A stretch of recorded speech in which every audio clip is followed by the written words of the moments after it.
Okay, this worksheet is all about gas laws. This is the title of the worksheet. There's 2 pages. It's stapled. We're going to continue working on this. If you need some help with it, just follow along. So we did 1, 2, and 3 yesterday. I'm going to start at number 4. Okay, so again, the values for volume, if it is ever going to be in liters, milliliters, okay, any of those values are for your volume. So it says 95.8 liters of fluorine gas, so this is our V1, is held at a temperature of that. If the temperature is raised, so this is your T2, it says you started at 24.5 and then, so these are your initials, then it says if the temperature were raised to a second temperature, then that's going to be your T2. What would the new volume be? So you are looking for V2. And again, the most confusing part is which ones are your 1s and which ones are your 2s. A good rule to follow is just go in the order that they're presented to you. So we got these values first, so we put them as 1s. And these were our values we got second in the problem, so I put them into 2. The only time that doesn't work is if in the problem itself it says what was the original value or what was the original pressure, the original temperature, the original volume, because if they say what was the original or what did you start with, then that means they're wanting the 1 values. So you're just going to have to be careful with that. So you do need the formula chart. This is what I'm looking at. This is what's going to be on your exam, things like that, your quizzes. So you're never going to have to memorize them. Just know how to use it. So in this problem, they only gave me values of V's and T's. So the formula for that is, the first thing that should stand out to you are these temperatures. Those cannot stay in Celsius. Anytime you have a temperature, you need to change it to Kelvins.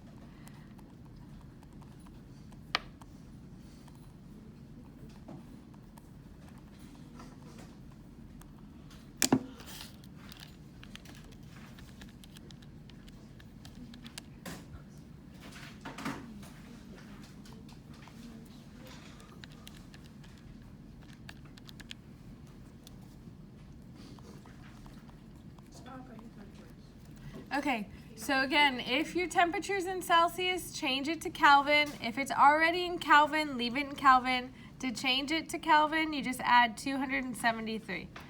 So this was our T1, that's our T2.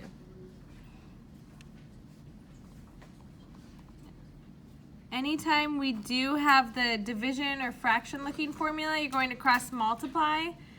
If you like to cross multiply, or you can do it a different way as long as you get the same answer.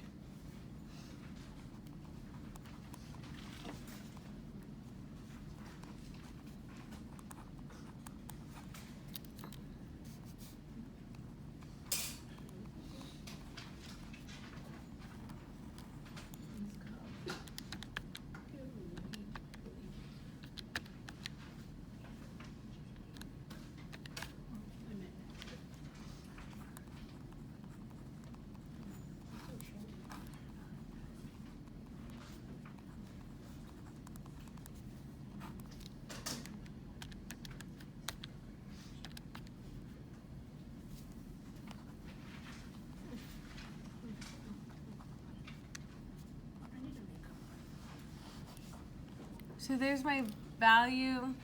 You can check to see if you got that too.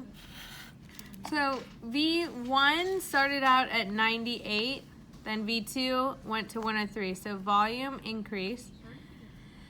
And then our temperature was at 297, and the T2 went to 319, so temperature increased. So both values increase is a direct relationship. So if volume goes up, temperature will always go up. If temperature goes up, volume will always go up. I think we said the pattern yesterday was that if it's ever in a fraction type form, they're direct relationships. But if you have a multiplication style one, it's going to be an inverse relationship. I'm going to start at the very bottom. Number 5, ammonia gas occupies a volume of 57.9 at a pressure of 532.4. If the pressure was lowered, what will the new volume be? So the pressure was lowered to 256.8. So I'm going to look at my formulas. There's only V's and P's. So this is a multiplication one. Right away, because it's a multiplication one, what kind of relationship is this going to have? Inverse. Inverse relationship. Good job.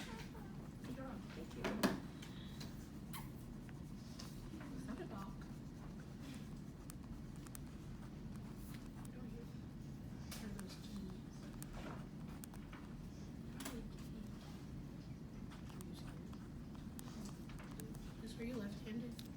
Yeah, it's kind of hard to write. I'm not looking at her hands.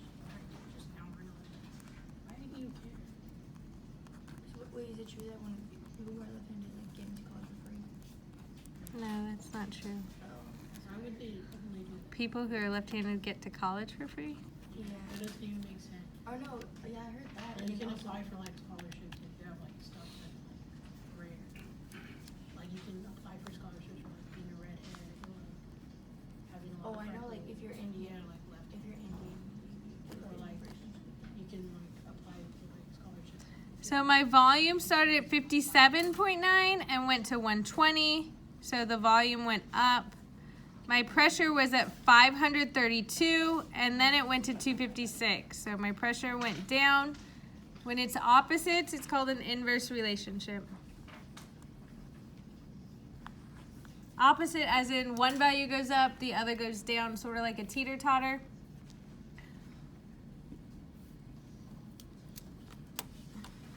Knowing the relationships is going to help you when they give you the story problems on the exam.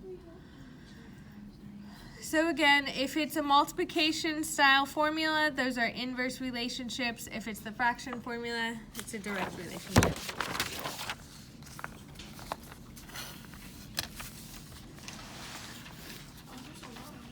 you do all 19. I'm going to get through this page. I'm going to go quickly though, and then you can stop me if you have questions, but if you know what you're doing, just do your work and then check to see if you're doing it right. So at this point, you should be doing it on your own right now, and then just checking for your work.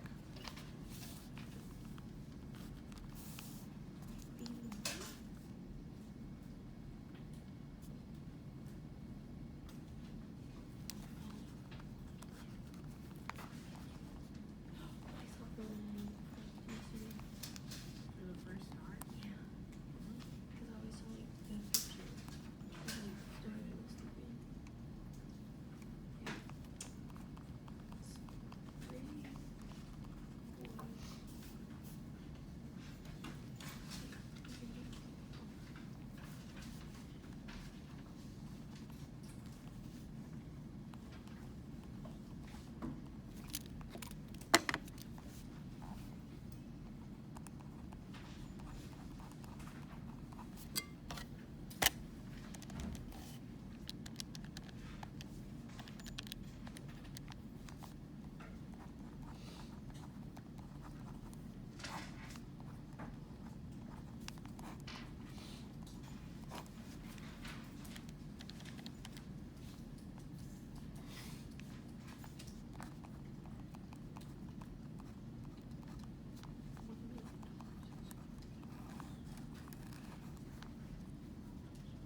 Yeah.